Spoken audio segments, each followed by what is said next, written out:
Shri Venkateswara gold తాకట్టులో ఉన్న మీ బంగారాన్ని విడిపించి కొనబడును.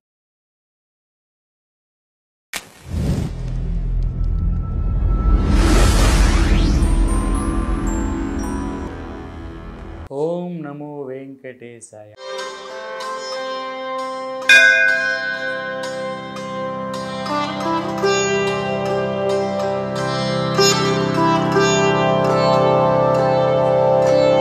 పలుకుతే నేల తల్లి పవళించేను, పలుకుతే నేల తల్లి పవళించేను, కలికితనమున విభుని కలసినదిగానా, పలుకుతే నేల తల్లి పవళించేను.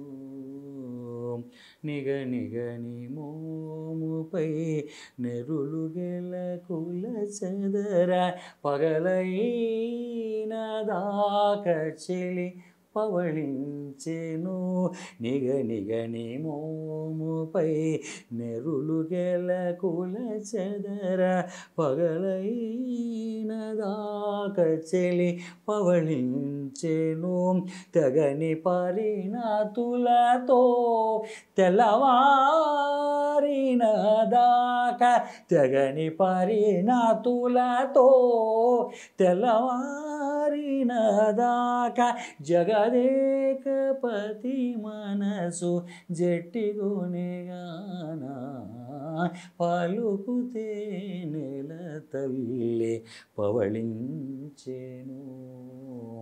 కొంగు జారిన మెరుగు గుబులొలయగ తరుణి బంగారు మేడపై పవళించెను, కొంగు జారిన మెరుగు గుబులొలయగ తరుణి బంగారు మేడపై పవళించెను, చెంగలువ కనుకొనల సింగారములు దొలక, చెంగలువ కనుకొనల సింగారములు దొలక అంగజగురుని తోడ అంటినదిగానా, పలుకుతే నేల తల్లి పవళించెను, మురిపెంపు నటనతో ముత్యాల మలుగుపై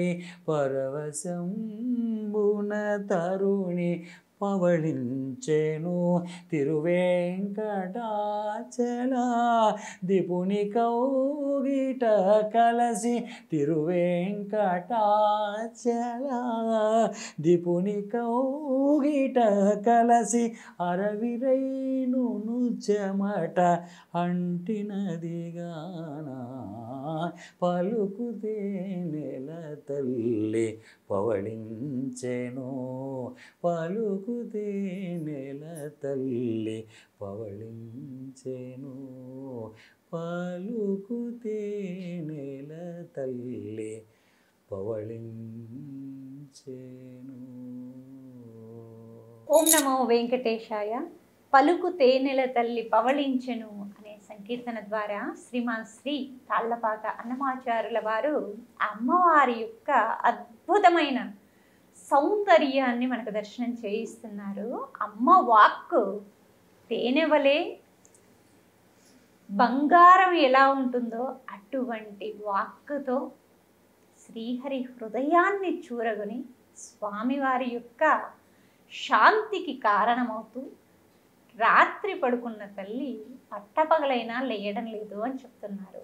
అనగా ఎప్పుడైతే భర్త యొక్క శాంతి స్థానానికి భార్య కారణమవుతుందో ఆ భార్య ఎలా నిద్రిస్తుందయ్యా అంటే పరమ సుఖంతో భర్త పక్కన పడుకుంటుంది.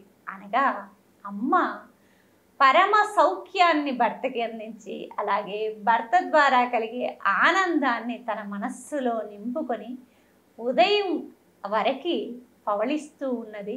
ఆ తల్లి యొక్క ఆనందానికి కారణం ఏంటి అంటే శ్రీహరి తండ్రి బిడ్డలందరినీ పోషిస్తున్నాడు.